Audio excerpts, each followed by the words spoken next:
message de ce matin s'intitule « Bénédiction pour Ismaël ».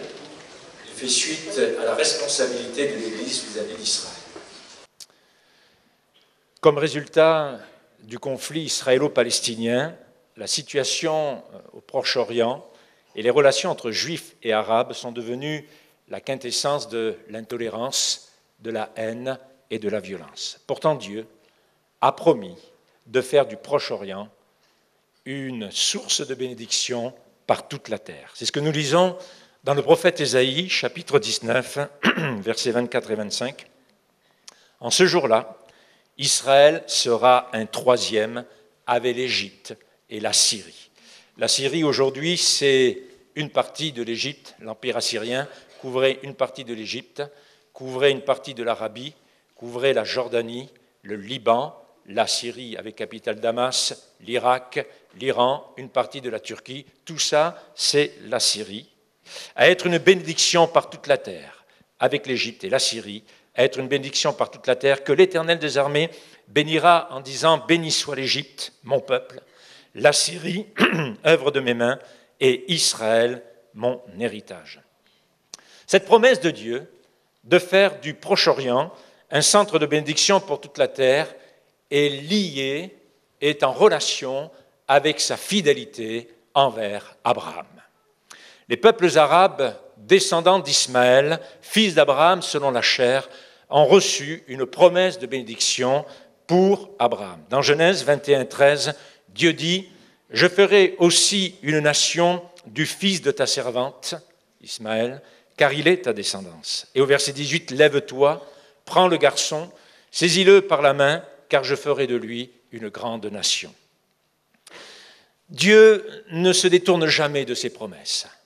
Dieu a promis à Abraham et à Saraï, il a promis un héritier.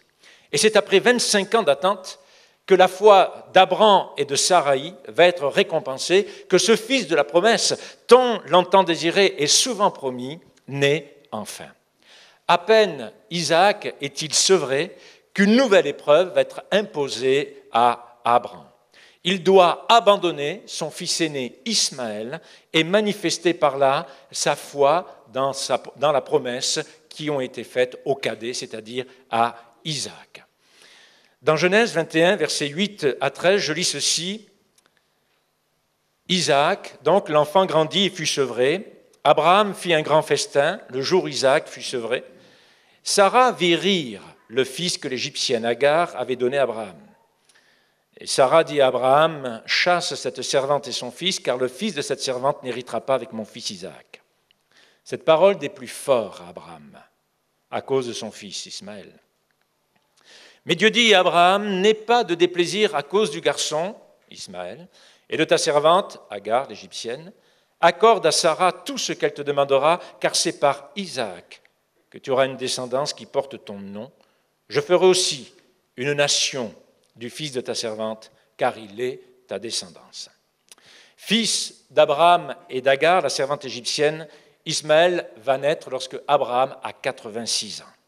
Ismaël est issu de la volonté de la chair, il est issu de la volonté du sang, il est issu de la volonté de l'homme, mais certainement pas de la foi placée en Dieu. Dans Genèse chapitre 16, verset 1er, Saraï, femme d'Abraham, ne lui avait pas donné d'enfant, et elle avait une servante égyptienne dont le nom était Agar. Saraï dit à Abraham, « Puisque l'Éternel m'a empêché d'enfanter, va donc vers ma servante. Peut-être aurai-je un fils par elle. » Abraham écouta la voix de Saraï. Alors Saraï, femme d'Abraham, prit sa servante égyptienne Agar et la donna comme femme à Abraham, son mari, après qu'il eut habité 10 ans dans le pays de Canaan. Abraham alla vers Agar et elle devint enceinte. Quand Agar se vit enceinte, elle regarda sa maîtresse avec mépris. Alors Saraï dit à Abraham, « L'outrage qui m'est fait retombe sur toi.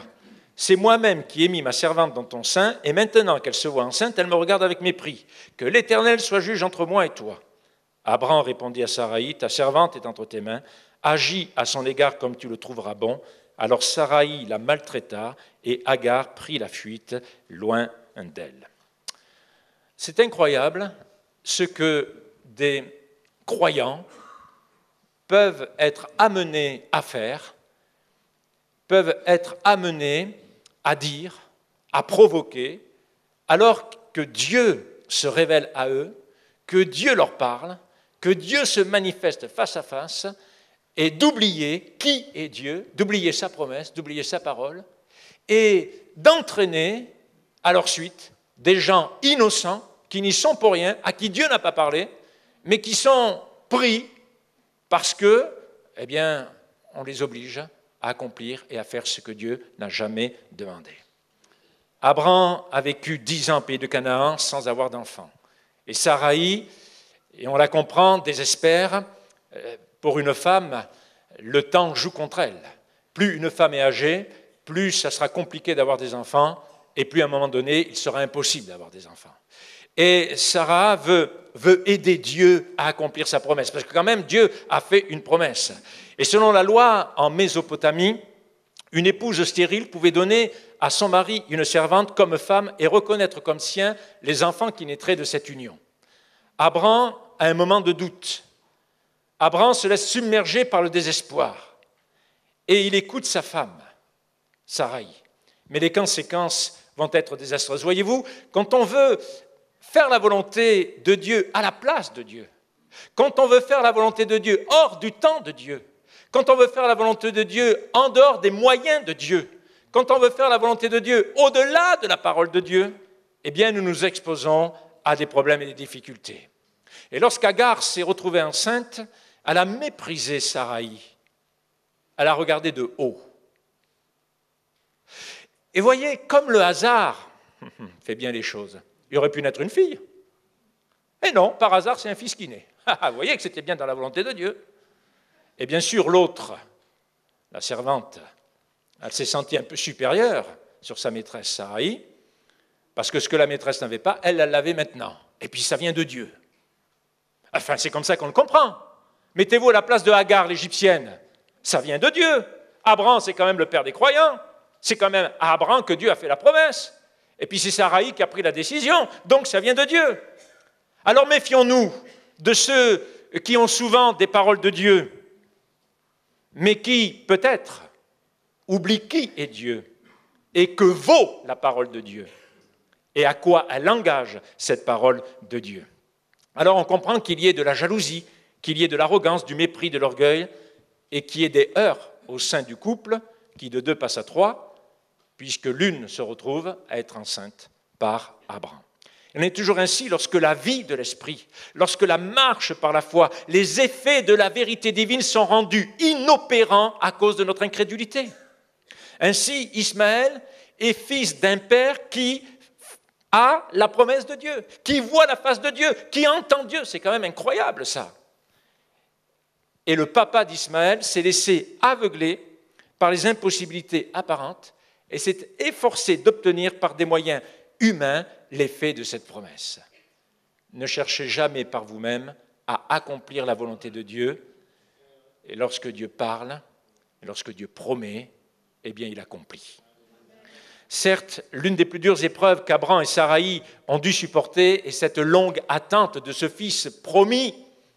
Et tant de fois, Dieu a renouvelé cette promesse. Pourquoi Dieu a-t-il tant différé l'accomplissement de cette promesse? Eh bien, il voulait que Abraham et Sarai sachent justement que l'accomplissement de la promesse ne se fait pas avec des efforts humains, ne se fait pas avec des moyens humains. Et que si la promesse tarde, elle s'accomplira inévitablement parce que Dieu n'est pas un homme pour mentir. Dieu ne peut ni se tromper ni nous tromper. C'est le Dieu du miracle. Il réalise le miracle en son temps. Voilà pourquoi l'auteur de la lettre aux Hébreux, au chapitre 10, verset 35, dira aux croyants « N'abandonnez donc pas votre assurance qui comporte une grande récompense. Vous avez besoin en effet de persévérance. Nous tous, nous avons besoin de persévérance. Abraham et Sarai avaient besoin de persévérance. Afin qu'après avoir accompli la volonté de Dieu, vous obteniez ce qui vous est promis. Je crois dans la résurrection, je crois dans la glorification de mon corps, je crois que je verrai Jésus face à face, je crois que mon nom est inscrit dans le livre de vie, je crois que Jésus revient bientôt, je crois que la gloire du ciel est une réalité, je crois dans la nouvelle Jérusalem. Car encore un peu de temps, bien peu, et celui qui doit venir viendra, et il ne tardera pas. Et mon juste vivra par la foi, mais s'il se retire, mon âme ne prend pas plaisir en lui. Quant à nous, nous ne sommes pas de ceux qui se retirent pour se perdre, mais de ceux qui croient pour sauver leur âme. Celui qui croit Dieu sur parole est une femme, un homme heureux. Il obéit, il glorifie Dieu par sa vie spirituelle. Il est à la fois reconnaissant et adorateur. la foi surtout le tient prêt à servir Dieu et à le servir sans l'esprit et les moyens du monde. 1 Corinthiens 2, 4 et 5, ma parole et ma prédication, dira l'apôtre Paul, ne reposez pas sur des moyens humains, les discours persuasifs de la sagesse, mais sur une démonstration d'esprit de puissance, afin que votre foi ne soit pas fondée sur des moyens humains, sur la sagesse des hommes, mais sur la puissance de Dieu. Genèse chapitre 16, verset 7, l'ange de l'Éternel va trouver Agar près d'une source d'eau dans le désert, près de la source qui est sur le chemin de Chour. Il dit, Agar, servante de Saraï, d'où viens-tu et où vas-tu ? Elle répondit, j'ai pris la fuite, loin de Sarai, ma maîtresse. L'ange de l'Éternel lui dit, retourne chez ta maîtresse et humilie-toi sous sa main devant elle. L'ange de l'Éternel lui dit, je multiplierai beaucoup ta descendance et on ne pourra la compter tant elle sera nombreuse. L'ange de l'Éternel lui dit, te voici enceinte, tu vas accoucher d'un fils et tu lui donneras le nom d'Ismaël, car l'Éternel t'a entendu dans ton humiliation. Il sera comme un âne sauvage. Sa main sera contre tous et la main de tous sera contre lui. Il demeurera face à tous ses frères. Vous voyez ce matin qu'on ait vraiment le regard de Dieu sur le peuple arabe, sur le peuple du Maghreb. Je voudrais vraiment qu'on ait ce regard de compassion, de miséricorde, ce regard de Dieu. Agar va réagir vis-à-vis de sa maîtresse Saraï comme son nom, car Agar signifie « elle fuit ». Les noms dans la Bible ont toujours un sens. Agar fuit parce que c'est son nom. On dirait que lorsqu'elle est née, ses parents ont fui quelque chose et elle est en train aussi de fuir. Mais ce n'est pas une hérédité. Et ce matin, si tes parents ont fui leur responsabilité, tu n'es pas obligé de le faire. Si tes parents ont fui la consécration, tu n'es pas obligé de le faire. Si tes parents ont fui l'engagement, tu n'es pas obligé de le faire. Ce n'est pas une fatalité. La façon dont Dieu, lui, va agir à l'égard de Agar est en contraste avec l'attitude de Saraï et d'Abraham. Pour Saraï et Abraham, Agar n'était qu'une esclave, qu'une servante, rien de plus. Elle était un objet, une mère porteuse pour arriver à leur but, pour arriver à leur fin. Dieu, par contre, va regarder Agar comme une personne digne de toute attention. Il voit son angoisse. Et l'ange de l'Éternel, en personne, vient à sa rencontre. Et savez-vous ceci, c'est la première fois que l'ange de l'Éternel se manifeste dans la Bible. C'est là, avec Agar, l'Égyptienne, et Ismaël qui est dans son sein. C'est la première fois que l'ange de l'Éternel se manifeste. L'ange de l'Éternel est une véritable théophanie, manifestation, apparition de Dieu. L'ange de l'Éternel révèle donc la face de Dieu et le nom de Dieu est en lui. Sa présence équivaut à la présence divine. Il est à la fois distinct et un avec Dieu. L'ange de l'Éternel, Dieu lui-même est invisible, et le seul qui a manifesté d'une façon visible, la seule image que Dieu ait acceptée de lui sur cette terre, c'est celui qu'il a incarné, son Fils unique, Jésus-Christ. Et si dans la deuxième alliance, Jésus est l'incarnation du Dieu vivant, dans la première alliance, l'ange de l'Éternel, c'est Jésus. Il parle de salut, il parle de consolation, c'est lui qui défendra son peuple. L'ange de l'Éternel vient pour rassurer Agar. Il vient pour la consoler, pour la sauver de sa révolte et de sa jalousie. Et Agar voulait éviter la discipline, elle voulait éviter et échapper à la soumission, mais l'ange de l'Éternel lui dit de retourner. Dans Genèse 16:9, retourne chez ta maîtresse et humilie-toi devant elle sous sa main. Il en est de même pour nous. Nous vaincrons en nous soumettant. Dieu ne peut se servir que de vases qui sont brisés. Dieu ne peut se servir que d'instruments qui ont été marqués par sa main. Nous le voyons tout au long de la Bible. Aucune servante, aucun serviteur n'a été propre tant qu'il n'a pas été brisé. Nous échapperons à l'échec si nous revenons à l'endroit même où nous avons échoué. Au moins déjà pour demander pardon, essayer de réparer ce qui est réparable. L'ange éternel bénit Agar et par 3 fois, il prend la parole. La première fois, pour l'engager à se soumettre, retourne et soumets-toi. La deuxième fois, pour l'encourager, je suis avec toi, je t'ai vu. Et puis, pour lui communiquer une promesse. Et la troisième fois que l'ange éternel lui parle, c'est pour désigner le nom et le caractère et la destinée du fils qui naîtra d'elle. Elle lui donnera le nom d'Ismaël, Genèse 16:11, qui veut dire « Dieu écoute, Dieu entend, Ismaël ». Psaume 34, versets 5 à 9, « J'ai cherché l'Éternel, il m'a répondu. Il m'arrache de toutes mes frayeurs. Verset 7, quand un malheureux crie, l'Éternel entend. Il le sauve de toutes ses détresses. L'ange de l'Éternel campe autour de ceux qui le craignent et il les délivre. Goûtez et voyez combien l'Éternel est bon. Heureux l'homme qui cherche en lui son refuge. Dans sa bonté, dans son immense miséricorde, non seulement Dieu entendit le désir du cœur de son ami Abraham, mais il a aussi pris soin des besoins de sa servante, Agar. Le cœur de Agar était un mélange d'impuissance, de pauvreté, de détresse, d'abandon, je dirais d'orgueil. Mais Agar n'avait aucun droit. Elle n'avait aucun droit. Elle n'avait pas à participer volontairement à cette désobéissance. C'est Abraham et Sarai qui ont entraîné Agar dans cette désobéissance. Parfois, il y a des croyants qui entraînent des non-croyants dans la désobéissance. Mais c'est fou, ça. C'est insensé.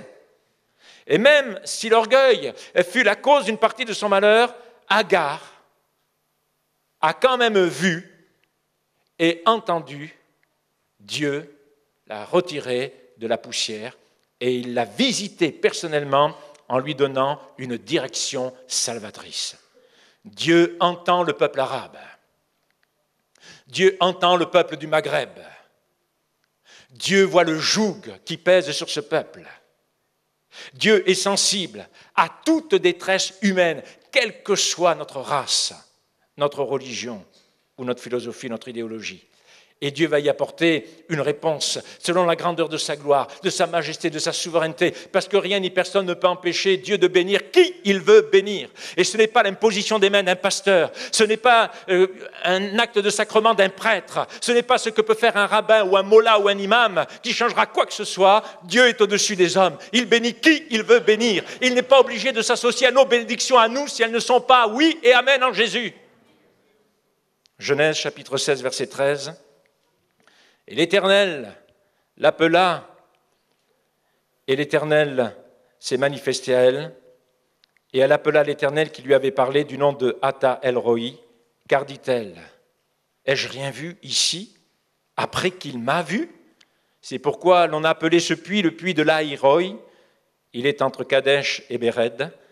Agar donna un fils à Abraham, et Abraham appela Ismaël, le fils que Agar lui avait donné. Abraham était âgé de 86 ans lorsque Agar lui donna Ismaël.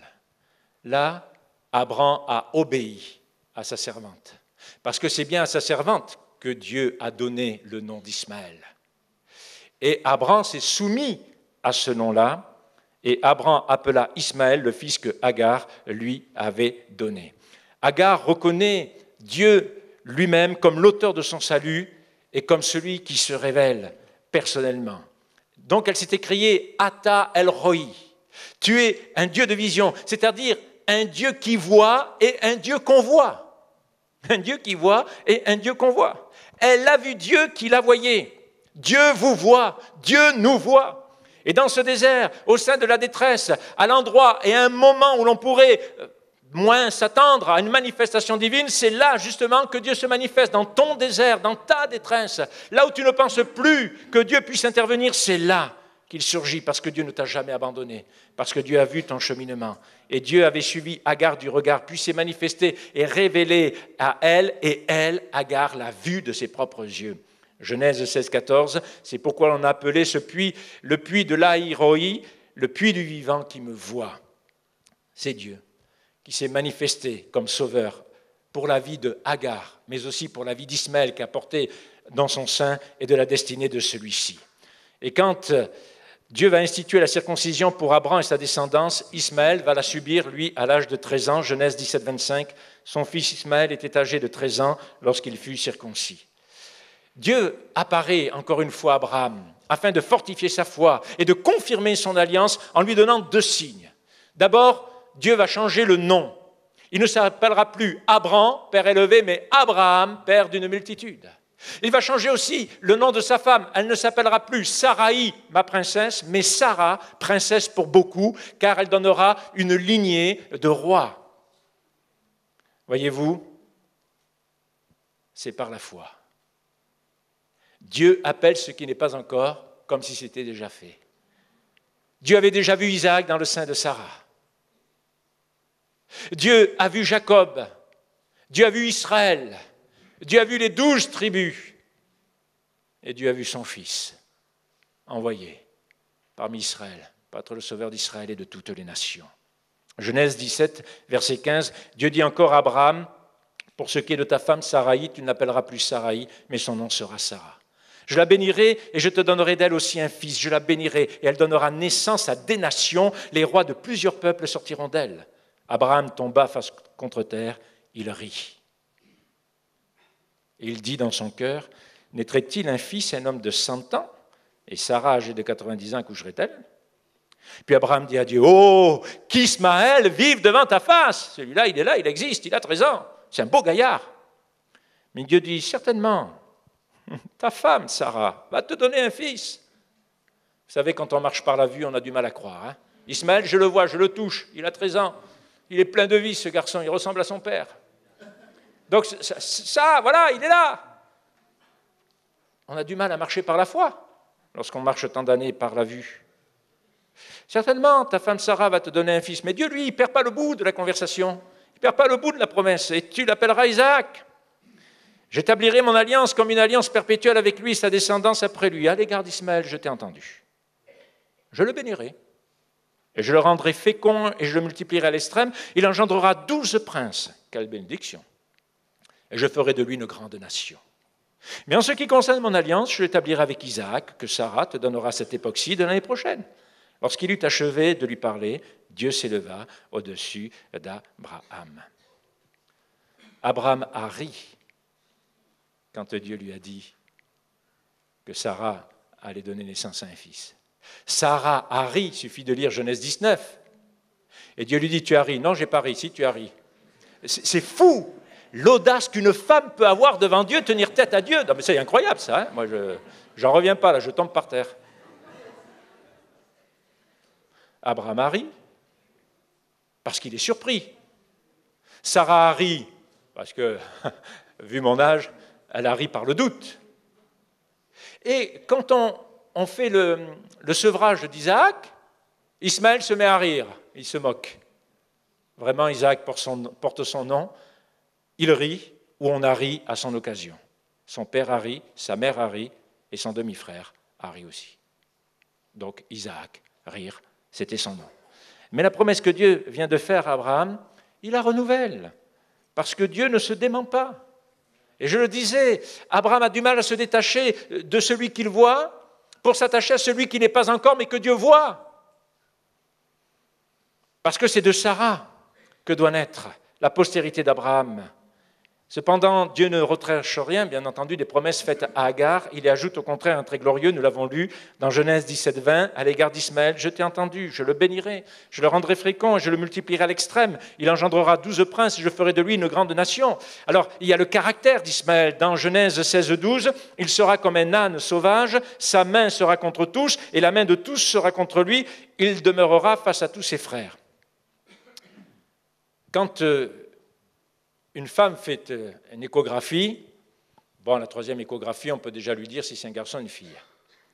Mais Dieu, non seulement, avant la première échographie, dit c'est un garçon, mais en plus, Dieu révèle la destinée, le caractère même de ce garçon. Dieu sait toutes choses, et il comprend toutes choses. Il sera comme un âne sauvage. Et cela annonce prophétiquement déjà quelques-unes des luttes et des guerres qui caractérisent encore aujourd'hui de façon douloureuse les relations entre les frères Ismaël et Isaac qui ne sont pas sur le même pied d'égalité. Cela nous amène souvent à oublier que Dieu est resté fidèle à Isaac, malgré que lui, Isaac, ne soit pas resté fidèle à Dieu. N'oublions pas que ni rien ni personne n'empêchera Dieu de bénir Isaac.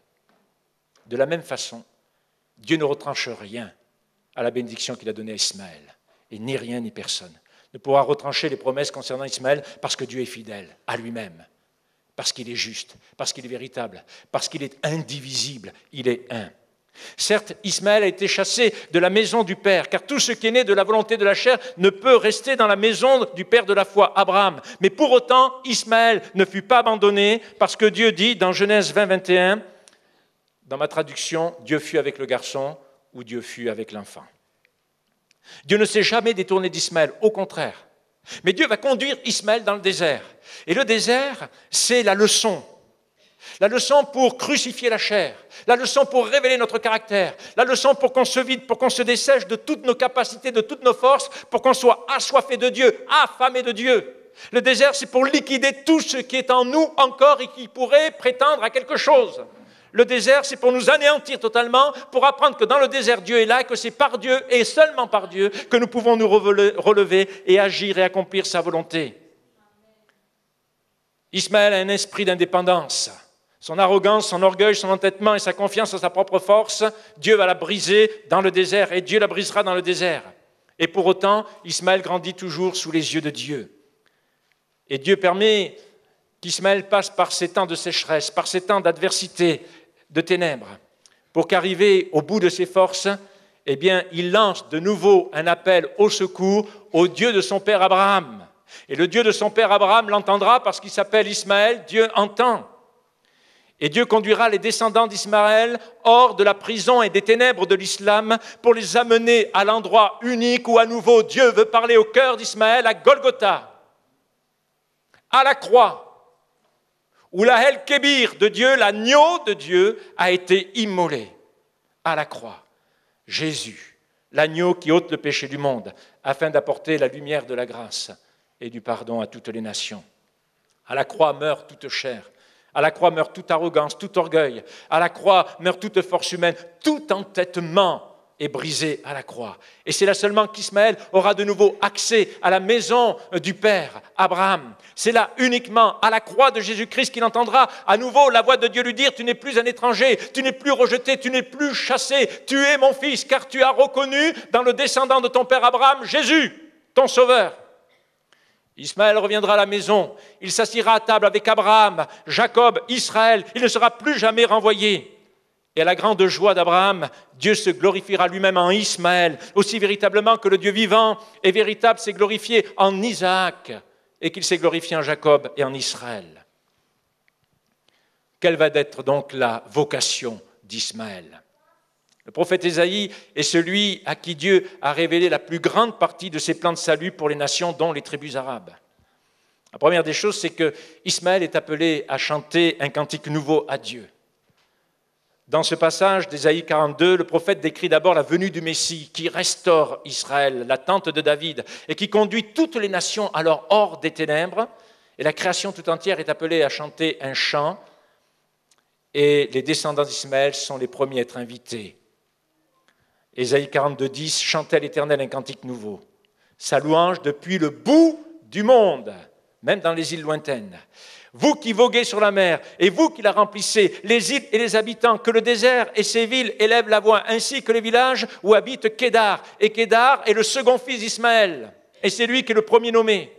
Que les habitants de Séla éclatent en acclamation, que du sommet des montagnes retentissent des cris de joie, qu'on rende gloire à l'Éternel et que dans les îles on publie sa louange.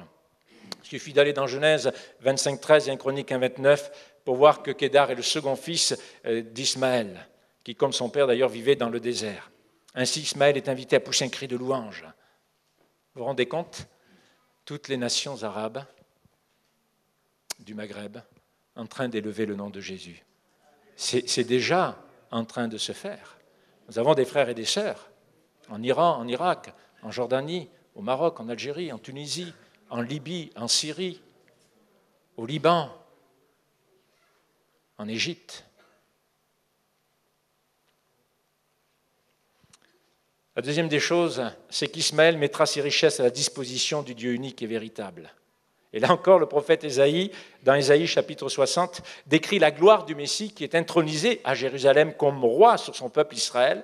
Et les peuples donc vont apporter les richesses à cette Jérusalem. Nous sommes dans le temps du millénium où tous les peuples, sous ce règne millénaire du prince de la paix, vont venir apporter leur hommage. Ésaïe chapitre 60, verset 6, « Tu seras couverte d'une foule de chameaux. » Ça ne nous parle pas des Arabes, ça. « Ainsi que de dromadaires, de Madian et d'Épha. Ils viendront tous de Saba. Ils porteront de l'or, de l'encens et annonceront les louanges de l'Éternel. Les troupeaux de Kédar, d'Ismaël, se réuniront tous chez toi. Les béliers de Nébaïoth seront à ton service. Vous vous rendez compte, Dieu accepte les sacrifices des Arabes.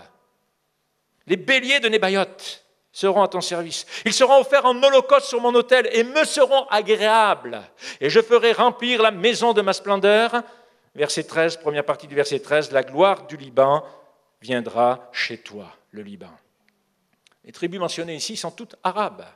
C'est comme si les descendants d'Ismaël devaient mener la file des peuples à Jérusalem.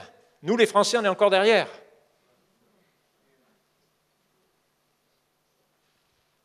Dieu a commencé cela. Comprenez qu'il y a, et c'est la troisième mission d'Ismaël, une bénédiction d'unité et de réconciliation pour le monde entier. Combien il y a eu de traités de paix entre Israël et les Palestiniens? Combien l'Amérique a voulu être l'agent, et chaque président des États-Unis, plus ou moins, c'était son honneur, dans chacun de leurs mandats, ont essayé de réunir à Camp David un représentant de la Palestine, un représentant d'Israël, pour essayer de signer un hypothétique traité de paix. Alors je ne suis pas surpris qu'à nouveau le prophète Ésaïe proclame le déclenchement de bénédictions sur le monde lorsque les fils d'Abraham, Ismaël et Isaac, seront réconciliés. Ésaïe chapitre 19, versets 23-25, en ce jour-là, il y aura une route d'Égypte en Assyrie, et forcément elle passe par Israël. Les Assyriens iront en Égypte, les Égyptiens en Assyrie, et les Égyptiens avec les Assyriens rendront un culte à l'Éternel.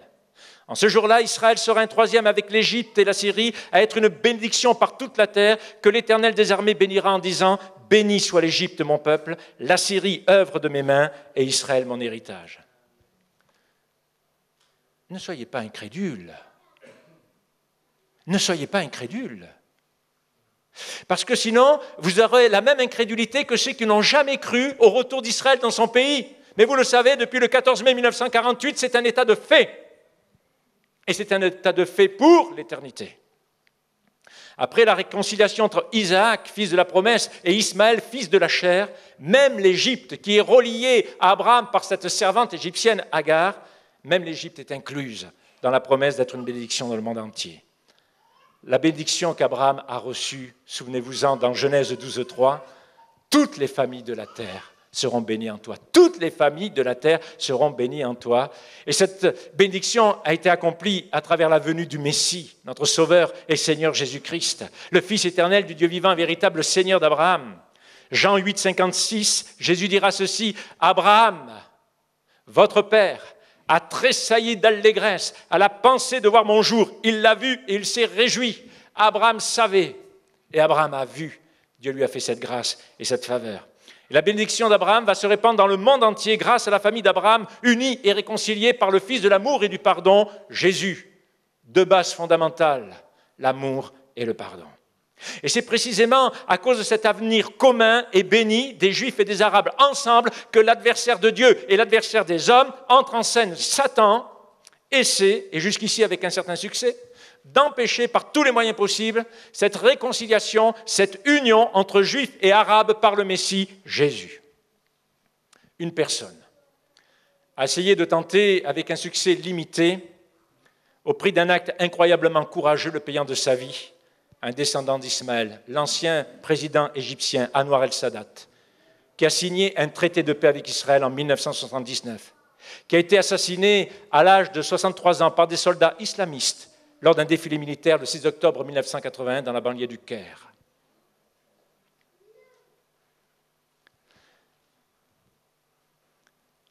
Souvenez-vous, il s'est passé quelque chose d'incroyable. Je ne sais pas si vous réalisez, je vous en supplie, ne subissez pas l'histoire. Il y a eu la montée de l'islamisme en Égypte. Et ça a duré un temps. Ça a duré un temps. Elle a été repoussée. Il faut savoir qu'aujourd'hui, la police israélienne forme la police égyptienne. Ce sont des accords. Ce sont des accords réels. Soyez sensibles à ce que vous entendez, à ce que vous voyez. Parce qu'il y a eu la montée de l'islamisme en Égypte. Mais cela a duré peu de temps, parce que le peuple s'est soulevé et a voulu autre chose. Mais derrière tout cela, voyez le grand Dieu de l'univers, qui abaisse ce qui s'élève et qui élève ce qui est abaissé. Une autre personne, puisque Anwar el-Sadat, on pourrait dire, il est descendant d'Ismaël, une autre personne, un descendant d'Isaac, va aussi, lui aussi, payer de sa vie, de sa propre vie. La paix qu'il a voulu mener avec les Palestiniens et avec les Arabes, c'est l'ancien chef du gouvernement d'Israël, le premier ministre Yitzhak Rabin, qui est assassiné le 4 novembre 1995 à Tel Aviv à l'âge de 73 ans, lors d'un rassemblement pour la paix à la place des Rois, sur la place des Rois. Et là, il est lâchement assassiné par Yigal Amir, 25 ans, membre de l'extrême droite israélienne, qui lui tire à bout portant 2 balles dans le dos. C'est courageux, un homme de 73 ans. Yitzhak Rabin avait signé un traité de paix avec la Jordanie en 1994. Seul Jésus peut résoudre ce dilemme. Seul Jésus peut résoudre ce dilemme. Il est le seul moyen de trouver le vrai Dieu pour Ismaël, pour Isaac, pour Israël, pour tous les Arabes du monde entier. Jésus, Sinna Issa, Yeshua Mashiach est le seul chemin qui conduit dans la vérité éternelle et véritable, incarnée et vécue. C'est Jésus, le Fils éternel de Dieu. Et le jour de la Pentecôte, dans Actes chapitre 2, il est écrit ceci: lorsque le jour de la Pentecôte arriva, ils étaient tous ensemble dans le même lieu, ses disciples, 120 hommes et femmes. Tout à coup, il vient du ciel un bruit comme celui d'un vent violent qui remplit toute la maison où ils étaient assis. Des langues qui semblaient de feu et qui se séparaient les unes des autres leur apparurent et se posèrent sur chacun d'entre eux. Ils furent tous remplis d'Esprit Saint et se mirent à parler en d'autres langues selon que l'Esprit leur donnait de s'exprimer. Or, il y avait en ces jours à Jérusalem des Juifs pieux venus de toutes les nations qui sont sous le ciel. Au bruit qui se produisit, la multitude accourut et fut bouleversée parce que chacun les entendait parler dans sa propre langue. Ils étaient hors d'eux-mêmes et dans l'admiration et disaient: voici ces gens qui parlent, ne sont-ils pas tous galiléens? Comment les entendons-nous? Chacun parlait dans leur propre langue maternelle. Parthes, Mèdes, pays arabe, Élamites, ceux qui habitent la Mésopotamie, la Judée, la Cappadoce, le Pont, l'Asie, la Phrygie, la Pamphylie, l'Égypte, et les territoires de la Libye, voisine de Cyrène, et ceux qui sont venus de Rome, juifs et prosélytes. Ça veut dire que non seulement il y avait des juifs qui habitaient ces pays, mais il y avait aussi des prosélytes, c'est-à-dire des non-juifs qui avaient adhéré au Dieu d'Israël. Et justement, après cela, juifs et prosélytes, il est cité 2 nations, Crétois et Arabes. Ils sont les derniers. Prions pour qu'ils soient les premiers. Ils sont les derniers. Nous les entendons parler dans nos langues des merveilles de Dieu. Je vous le dis, l'histoire est en marche et rien ni personne ne pourra l'arrêter. Cette histoire dont Dieu le Maître est le souverain, cette histoire qui porte le nom de Jésus, elle est en marche. Nous avons des frères et des sœurs palestiniens, des frères et des sœurs marocains, algériens, tunisiens, égyptiens, libyens, jordaniens, irakiens, syriens, iraniens. Nous avons des frères et des sœurs partout, même dans les endroits où c'est interdit. L'Église de Jésus-Christ, elle est là. C'est en route, c'est en marche. Et je vous le dis, dans les jours qui vont suivre, dans les semaines, les mois qui vont suivre, soyez vraiment attentifs. Ne subissez pas l'information, mais sachez la traduire et l'interpréter à travers les promesses que Dieu a données à Isaac et à Ismaël. Et que l'Église de Jésus-Christ soit cet instrument de grâce et de bénédiction, qu'elle soit et qu'elle mette à l'honneur le nom de Jésus et qu'elle soit témoin de l'amour et de la grâce de Dieu. Car il est écrit dans Actes 1:8, « Mais vous recevrez une puissance, celle du Saint-Esprit survenant sur vous, et vous serez mes témoins à Jérusalem, dans toute la Judée, dans la Samarie et jusqu'aux extrémités de la terre. » Et ce qui peut convaincre un Arabe, un Maghrébin, de la grandeur et de l'amour de Dieu, c'est ce qu'il voit dans Jean 13, 34, 35.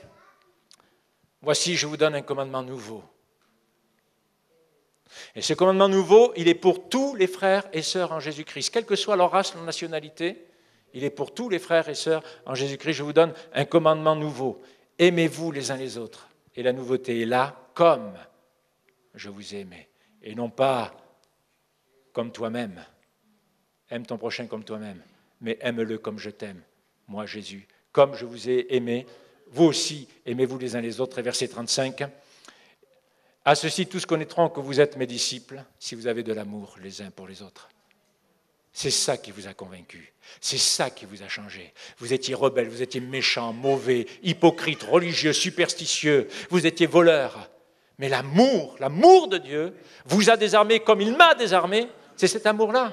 L'amour de Dieu. Il n'y a pas plus fort. On ne peut pas résister à cet amour si grand, si puissant. Et je vais vous dire que c'est une réussite, que c'est un succès total. Parce que ce que Dieu fait pour Ismaël, ce que Dieu fait pour ces nations arabes, eh bien, je le vois s'accomplir. Et lorsque j'ouvre le dernier livre de la Bible, je vois que c'est une réalité, que c'est un fait dans Apocalypse, chapitre 7, versets 9 à 10. Alors, après cela, je regardais, et voici une grande foule que nul ne pouvait compter. Ce n'est pas 144 000, là. Il y en a plus de 144 000. 144 000, c'est les versets avant, puis on les trouve dans le chapitre après. Voici une grande foule que nul ne pouvait compter, de toute nation, de toute tribu, de tout peuple et de toute langue. Ça veut dire ce que ça veut dire, tous et tous. Ils se tenaient devant le trône de Dieu, tout-puissant, Père éternel, souverain, miséricordieux, et devant l'agneau, vêtus de robes blanches, tous. Et ils avaient des branches de palmier, des palmes à la main. Et ils criaient d'une voix forte, le salut est à Adonai Elohim, à notre Dieu, qui est assis sur le trône, et à l'agneau. Amen. Merci pour ta bénédiction. Cette bénédiction qui nous a atteints, cette bénédiction qui m'a atteint, est une bénédiction à travers Abraham, père des croyants, et à travers Isaac et sa descendance. Cette bénédiction qui m'a touché, elle est en Jésus-Christ.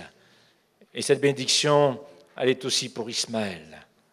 Je veux te prier, Seigneur, pour toutes les nations arabes, pour tous ces pays du Maghreb. Te prier pour qu'une grâce particulière en ces temps terribles et de troubles puisse être accordée. Et que, Seigneur, ces peuples, ces nations puissent véritablement découvrir le Sauveur, le Seigneur de tous les hommes, Jésus. Je te prier pour tous les Arabes et tous les Maghrébins qui sont dans notre pays, afin que nous soyons à leur côté des témoins de ton amour, de ta patience, de ta miséricorde, de ta compassion. Ôte toute pensée négative, ôte toute critique, ôte tout jugement qui viendrait d'un autre esprit, et que nous puissions bénir ce peuple au milieu de nous, parmi nous, et dans le monde entier, là où il se trouve. Et particulièrement, je voudrais te prier pour nos missionnaires, nos envoyés, ceux qui travaillent dans l'ombre, pour ces églises clandestines, cachées, secrètes, parce qu'interdites, de prier pour que tu les bénisses. Et qu'en Afghanistan, au Pakistan et dans tous ces pays, il y ait une grâce particulière. Ton Église est là devant toi. Elle te bénit de ce que tu l'as voulu ainsi. Alors que la bénédiction d'Isaac, la bénédiction d'Ismaël soit une bénédiction pour toutes les nations. Seigneur, nous réclamons cela dans le nom précieux de Jésus. Merci de bénir ton peuple, de le multiplier, de bénir tes serviteurs, tes servantes, de les multiplier par la puissance de Jésus. Que nous ayons un esprit de paix, un esprit d'amour, un esprit de prière, un esprit de grâce et de service. Au nom de Jésus, Amen.